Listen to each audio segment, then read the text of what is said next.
সম্মানিত দর্শক শ্রোতা, পৃথিবীর যে যেখানে আছেন, যেখান থেকেই দেখছেন, দেখেন আমরা আসছি এখানে বারামের হাওর। ওদিকে আছে দল কাদিরপুর, এদিকে হলো দিরাই। এবং এখানে এই হাওরে এসে পুরা হাওরে মানুষ জমি কাটতে পারেনি। এবং এইভাবে সোনালী ধান তলিয়ে যাচ্ছে। শুধু এখানে না, এটা তলিয়ে যাচ্ছে তাপ্তির হাওরে, তলিয়ে যাচ্ছে কুলুঞ্জের বিভিন্ন হাওরে, তলিয়ে যাচ্ছে রফিনগরের হাওরে, করিমপুরের হাওরে, সব জায়গায়। দেখেন এগুলো, এই ধান যারা কাটছে, এটা কাইটে আরো মহাবিপদে পড়ছে। রাস্তার ভিতরে অনেক ধান দেখা গেছে যে কাটছে, কিন্তু এটা বিপদের মধ্যে আছে, এগুলো আর নিতে চায় না, কেউ তুলতেও চায় না। এবং এই ধান নিয়ে এমন বিপদে পড়ছে মানুষ। দেখেন এগুলো দেখে, ভিডিও দেখে, ফেসবুক পোস্ট দেখে সবাই অবহিত হয়েছেন, কিন্তু করবেন কি এখন? এটাই হলো মূল ইস্যু। কাজটা কি? আমরা এখানে না হয় এই কৃষকরা বৃষ্টিতে ভিজতেছে, নদীতে পানিতে ভিজতেছে, বাচ্চারা স্কুলে যেতে পারতেছে না, এসএসসি পরীক্ষা শুরু হয়ে গেছে। আমার মনে হয় প্রাথমিক কাজ করা উচিত সরকারের, এটাকে দুর্গত এলাকা ঘোষণা করা। কৃষি দুর্গত, কোথাও যায় না, বৃষ্টির পানি যেতে পারে না। চতুর্দিকে বাদ দিছে, একবার প্রতি বছরই বাদ দিছে। বাদ দিয়ে দিয়ে দিয়ে যে অবস্থা করেছে, বিভিন্ন সরকারের আমলে করেছে। এখন যদি এগুলিকে নিয়ে সমন্বিত পরিকল্পনা না করা হয়, এই সমন্বিত পরিকল্পনা কোথায় করবেন? এই সমন্বিত পরিকল্পনা ঢাকায় বসে করবেন, বড় করে করবেন। এই সমন্বিত পরিকল্পনা ছাড়া এটার কোনো মুক্তি নাই। এটা পুরা সুনামগঞ্জের ভাটি অঞ্চলের সবগুলো হাওরে এই দশা। এখান থেকে যদি মুক্তি পাইতে হয়, তাহলে আমাদের একমাত্র কাজ হলো ভবিষ্যতে যেন এই পানি নিষ্কাশন ব্যবস্থা সঠিক করা যায়, এইটার ব্যবস্থা করবেন। পানি নিষ্কাশন ব্যবস্থা কিভাবে সঠিক করবেন? পানি নিষ্কাশন ব্যবস্থা সঠিক করতে গেলে আপনাকে বৃষ্টি হবেন। এখানে কিন্তু চৈত্র মাসে এমন শুকাইছিল যে মানুষ বৃষ্টির জন্য ধানে পানি দিবে কোথা থেকে তার ব্যবস্থা ছিল না, সেচ প্রকল্প ছিল না, সেচের কোনো ব্যবস্থা ছিল না।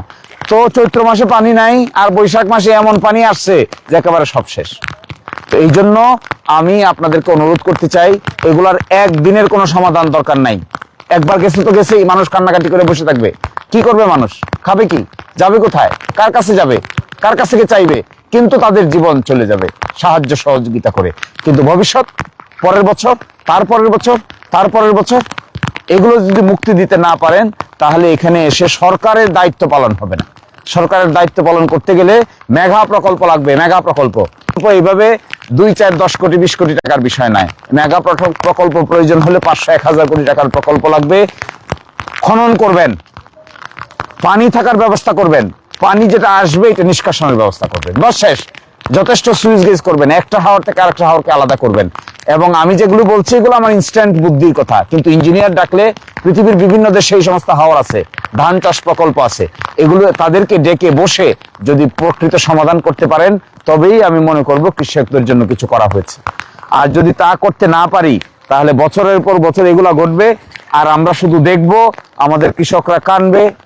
কি যে টেনশন আমি দেখলাম, এই যে একটু আগে দেখেন সিএনজি যাচ্ছে, সিএনজি উল্টায় পড়ে যাচ্ছে, মোটরসাইকেল কি রিস্ক করে যাচ্ছে। এই সমস্ত জায়গা থেকে একটু মুক্তির ব্যবস্থা করতে হবে আমাদেরকে। এটা একক কোনো ব্যক্তির দায়িত্ব না, এটা সরকার একাও পারবে না, সমন্বিত প্রকল্প নিতে হবে। সমন্বিত প্রকল্পের ভিত্তিতে যদি কাজ করা যায়, তবেই কিছুটা মুক্তি পাওয়া যাবে। অন্যথায় এই দিরাই, সাল্লা, সুনামগঞ্জ, ভাটি অঞ্চল, কিশোরগঞ্জের এক অঞ্চল, নেত্রকোনার এক অঞ্চল এবং সিলেটের এক অঞ্চলের কোনো মুক্তি নাই। সকলে মিলে চলেন, মাতৃভূমির জন্য কিছুটা কাজ করি আমরা। এখানে দোষারোপের বিষয় না, কেউ কাউকে দোষারোপ করবে না, কিন্তু সকলেই চেষ্টা করে এই কাজগুলোর দিকে নজর দিতে হবে। তো আমি আজকে এই জন্য আসলাম এখানে। আপনারা অনেকে বলতে পারেন কেন তিনি বৃষ্টির মধ্যে এখানে গেছেন? জাস্ট অ্যাটেনশনটা ড্র করার জন্য যে কি পরিমাণ মানুষের দুর্গতি।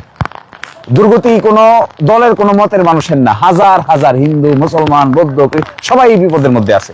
এই বিপদ থেকে মুক্তির জন্য আমাদেরকে জাতীয়ভাবে চিন্তা করতে হবে। এটা স্থানীয়ভাবে এর কোনো সমাধান নেই।